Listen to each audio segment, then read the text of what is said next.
everyone. This is Liz Emis. I am the Minister of Education here at First United Methodist in Omaha, and I want to continue with Acts today. We are talking about the beginning of chapter 3. Remember, though, that when we say chapter 3, none of this stuff had chapters or verses. None of these numbers were ever in these scrolls. That was assigned much later, including actually a whole lot of vowels, because much of this didn't even have vowels. It was all consonants. So imagine trying to translate and interpret that. Yeah, not easy. We're going to be talking about a portion, a very snippet portion, chapter 3, verse 1 through 10. This is the story of Peter and John, who are now filled with the breath of God, ready to do the work of repair, encountering someone who needs a lot of repair. One day, Peter and John were going up to the temple at the hour of prayer at 3 o'clock in the afternoon, and a man lame from birth was being carried in. People would lay him daily at the gate of the temple called the Beautiful Gate, so that he could ask for alms or money, coin, from those entering the temple.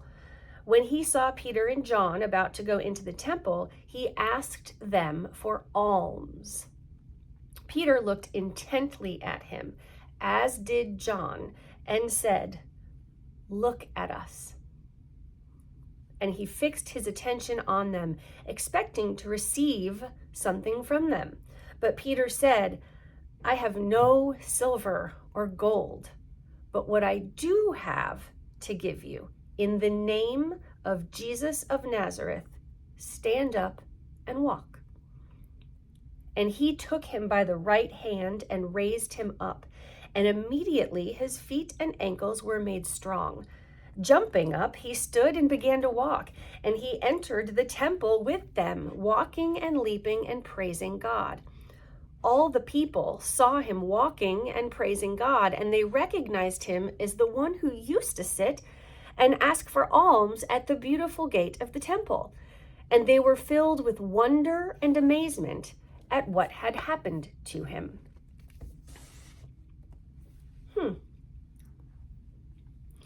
I have never in my life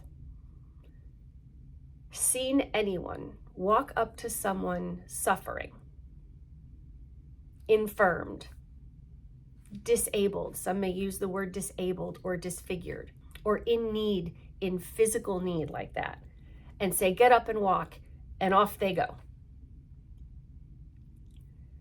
So my first thought is, we have to consider that this is not literal. It doesn't mean that it wasn't, but we need to consider it. Put that into your mind's eye. Few things I'd like to mention. This was a very common practice, very common.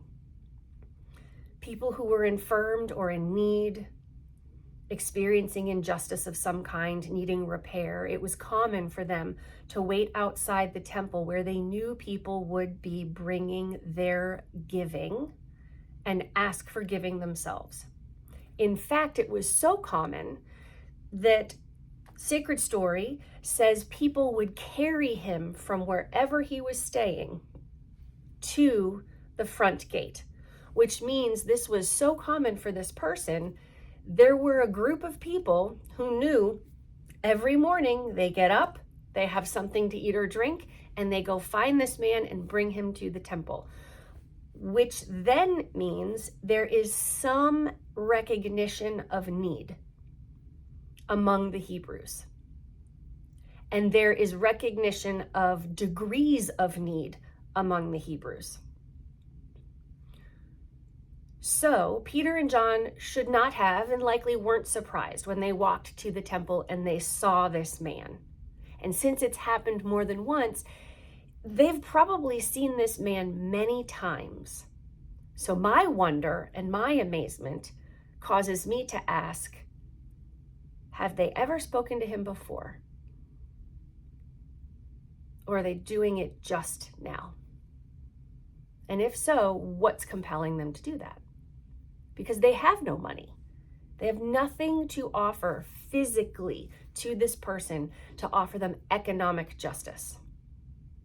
This person also, being born in physical need, the writer juxtaposes the idea that something must have gone wrong. You must have done something wrong to now experience some kind of detriment and immobility.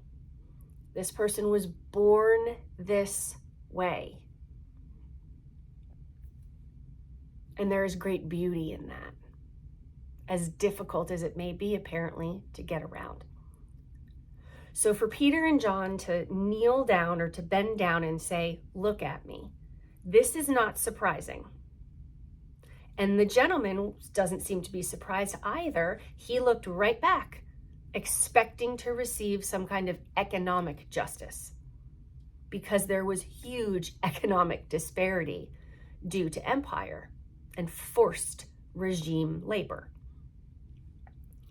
He didn't receive that. They didn't have it. But it didn't stop them from giving something.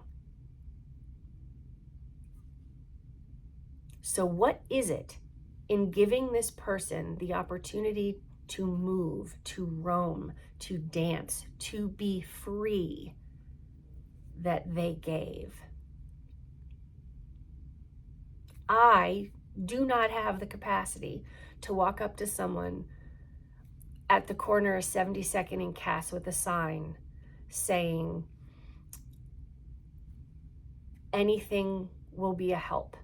I do not have the opportunity or the capability of saying, "Poof, all your earthly, economic, structural difficulties are solved." I do not have that. But I do have two eyes. I can see that person. I can pull over my car. I can roll down the window or even get out of that car and say, "I belong to you and you belong to me. What do you need?" And I'll go run and get it. I can do that. And I've done it before, and I cannot tell you the posture difference that happens. The being seen. The ability to just have a conversation. Nothing was tossed out a window. No one passes right by. You stop and you look. And it will change you just as much as it changes the person that you are belonging with. That's what we have to offer. Belonging. And there will always be people who are climbing out of that. And there will always be people who are neck deep in it, insofar as there aren't enough people willing to look dead in the eye someone in need and saying, "I belong to you and you belong to me. How can I help?" And yeah, I imagine that anyone who sees that will begin to wonder in amazement at what they've seen. And yet, isn't that exactly what we are called to do? I am not called as a deacon to convince people of something. I am called to spark the what if. And so are you. Amen.